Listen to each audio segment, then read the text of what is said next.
Salut à tous, nouvelle vidéo aujourd'hui, donc vidéo sur le petit déjeuner.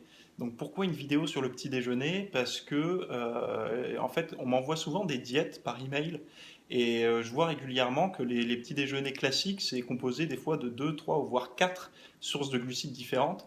Donc ça c'est typiquement français on va dire d'avoir un petit déjeuner avec beaucoup de sucre au goût sucré, donc qui contient des glucides mais également qui a un goût sucré parce que c'est pas trop dans nos habitudes, nos traditions de manger du salé le matin. Il faut savoir une chose, c'est que déjà, il nous faut un apport de protéines le matin. Et malheureusement, dans les tartines, dans les céréales, la confiture, on ne trouve pas de protéines. Enfin, ou alors très peu, et c'est pas ce qu'il nous faut pour nos muscles. Ensuite, l'autre problématique, c'est que les personnes qui se basent sur des...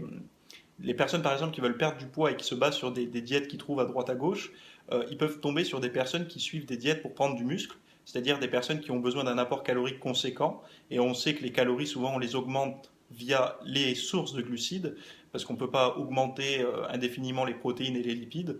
Donc les personnes augmentent les glucides, donc forcément vont avoir des glucides à tous leurs repas, y compris le petit déjeuner. Donc là, je ne suis pas en train de vous dire qu'il ne faut pas consommer de glucides au petit déjeuner. Mais par contre, vous pourrez choisir qu'une seule source, par exemple. Je ne sais pas si les flocons d'avoine pour vous, c'est agréable à consommer, vous pouvez en prendre. Si c'est plutôt des fruits, vous prenez des fruits. Et si vous avez envie de changer vos habitudes, pourquoi pas vous faire du quinoa ou vous faire du riz, je ne sais pas moi, une autre source de glucides qui n'est pas sucrée au goût. Ça, c'est en fonction de vous. Après, les personnes notent, toutes celles qui ont sauté le petit déjeuner, en règle générale, ou qui ont l'habitude de sauter le petit déjeuner, ont noté, et ça ils seront d'accord avec moi, qu'on a moins faim que quand on prend un petit déjeuner.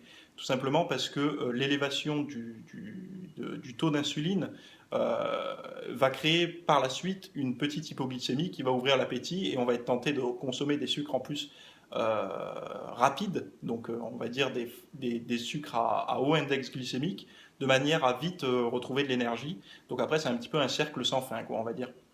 Donc ce qu'il faut chercher à faire quand on veut avoir un petit déjeuner qui ne nous crée pas trop de problèmes au niveau du tour de taille, qui va nous fournir quand même des protéines pour nos muscles, pour éviter de perdre de la masse musculaire, et en même temps, on aimerait reproduire la sensation de non-faim qu'on peut avoir quand on ne prend pas de petit déjeuner.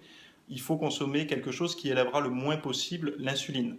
Donc là déjà, on peut chercher du côté des sources de graisse et de protéines animales, ce qui pourrait être pas mal. Et après, au niveau des sources de glucides, essayer de trouver des glucides fibreux, c'est-à-dire des glucides qui contiennent beaucoup de fibres, comme par exemple ben justement les fruits, c'est une bonne alternative, même si ce n'est pas des glucides qui sont aussi bien utilisés que les flocons d'avoine, etc., pour la musculation, on va dire. Ça peut être une bonne idée pardon, ça peut être une bonne idée d'utiliser des fruits au petit déjeuner. Donc, si vous avez un petit déjeuner qui contient plusieurs sources de glucides, essayez d'en garder qu'une seule et surtout d'augmenter votre apport en protéines le matin parce que régulièrement je regarde vos diètes et je vois que l'apport en protéines est médiocre, essentiellement avec des yaourts ou un petit peu de fromage blanc, des choses comme ça. Essayez les œufs, essayez peut-être si vous pouvez de consommer un petit peu de viande si ça passe le matin, sinon vous pouvez vous tourner vers les compléments alimentaires. Donc en dernier lieu, quoi, si vraiment via l'alimentation solide vous trouvez rien qui puisse aller le matin. Mais ne négligez pas votre apport en protéines le matin parce que c'est un moment où le corps a jeûné. On a jeûné puisqu'on a dormi 6, 7 ou 8 heures selon les possibilités de chacun. Et on a besoin de refournir un petit peu d'acides aminés pour éviter de trop cataboliser durant la journée. Donc voilà, c'était mon petit conseil pour le petit déjeuner. Essayez vraiment de régler tout ça et de ne pas avoir trop de sources différentes de glucides dès le matin, parce que sinon ça va être le crash en milieu de matinée. Et si vous vous entraînez en fin de matinée et que vous consommez votre petit déjeuner le matin de bonne heure, il est possible d'arriver à l'entraînement complètement à plat parce que vous serez en hypoglycémie. Donc contrôlez bien tout ça. Et pour plus de conseils, de toute façon, vous allez sur mon site www.fitnessmiss.fr. Je vous dis à plus pour une prochaine vidéo. Ciao.